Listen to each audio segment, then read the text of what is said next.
जय मसीह की मेरे प्रिय भाइयों और बहनों। आज मैं आपसे एक ऐसा विषय साझा करने जा रही हूँ जिसने बहुत से विश्वासियों को सोचने पर मजबूर किया है। क्या आपने कभी मन में यह प्रश्न किया है कि क्या परमेश्वर सच में मेरी अगुवाई कर रहा है? क्या यह निर्णय मेरी अपनी इच्छा है या सच में परमेश्वर मुझे इसी दिशा में ले जा रहा है? बहुत लोग कहते हैं, मुझे लगा कि परमेश्वर ने मुझसे बात की। लेकिन एक सवाल है, क्या हर भावना परमेश्वर की आवाज़ होती है? क्या हर सपना परमेश्वर का संदेश होता है? आज हम भावनाओं से नहीं बल्कि बाइबल के प्रकाश में इन प्रश्नों का उत्तर खोजेंगे। पहला संकेत, परमेश्वर की अगुवाई कभी उसके वचन के विरुद्ध नहीं होती। यदि कोई विचार हमें पाप, छल, घृणा या अन्याय की ओर ले जाए तो वह परमेश्वर की अगुवाई नहीं हो सकती। परमेश्वर का वचन हमारी पहली कसौटी है। दूसरा संकेत, प्रार्थना के बाद मन में इस पर भरोसा बढ़ता है। कभी कभी परिस्थितियाँ कठिन रहती हैं, लेकिन प्रार्थना के बाद परमेश्वर हमें भीतर से संभालता है। इसका मतलब है यह नहीं है कि सारी समस्या तुरंत समाप्त हो जाएगी, बल्कि यह है कि हम उसके साथ आगे बढ़ने का साहस पाते हैं। तीसरा संकेत, परमेश्वर का मार्ग हमें उसके निकट लाता है। यदि कोई निर्णय हमें प्रार्थना, प्रेम, क्षमा और आज्ञाकारिता में बढ़ा रहा है तो यह एक अच्छा संकेत हो सकता है कि हम सही दिशा में बढ़ रहे हैं। चौथा संकेत, परमेश्वर हमें धैर्य भी सिखाता है। हम अक्सर तुरंत उत्तर चाहते हैं, लेकिन बाइबल में कई लोगों ने प्रतीक्षा की।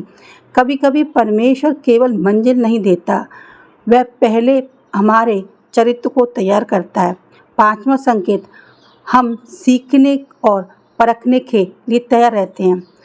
जब हम सच में परमेश्वर की इच्छा खोजते हैं तो हम यह भी कह सकते हैं, यदि मैं गलत हूँ तो प्रभु मुझे सुधार दीजिए। विनम्रता परमेश्वर की अगुवाई पहचानने का एक महत्वपूर्ण भाग है।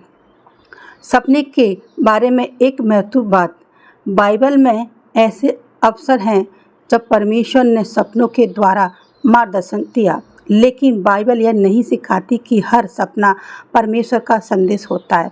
इसीलिए किसी भी अनुभव को परमेश्वर का संदेश मानने से पहले इसे बाइबल, प्रार्थना और समझदारी से परखना आवश्यक है।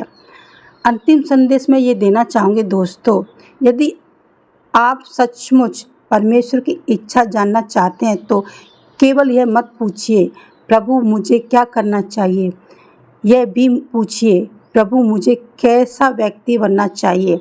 क्योंकि जब हमारा हृदय उसकी इच्छा के अनुसार बदलता है तब वह हमें सही मार्ग पर चलाना भी जानता है। याद रखिए, परमेश्वर भ्रम का नहीं, सत्य का परमेश्वर है। जो व्यक्ति नम्रता, प्रार्थना और उसके वचन के साथ चलता है वह समय के साथ उसी अगुवाई को और स्पष्ट रूप से पहचानना सीखता है। परमेश्वर आपको बुद्धि, शांति और सही मार्ग प्रदान करे। चलिए प्रार्थना करते हैं। सब लोग अपनी आंखें बंद कीजिए और प्रार्थना शुरू करते हैं। हे स्वर्गीय पिता, हमें ऐसा हृदय दीजिए जो आपकी इच्छा को अपनी इच्छा से अधिक महत्व दे। हमें अपने वचन को समझने की बुद्धि दीजिए। जल्दबाजी से बचाएं और सही समय की प्रतीक्षा करना सिखाएं। यदि हम अपनी भावनाओं में भटक रहे हैं तो हमें सत्य की ओर लौटा दीजिए। हमें आपकी अगुवाई पहचानने की समझ और उसे मानने का साहस दीजिए।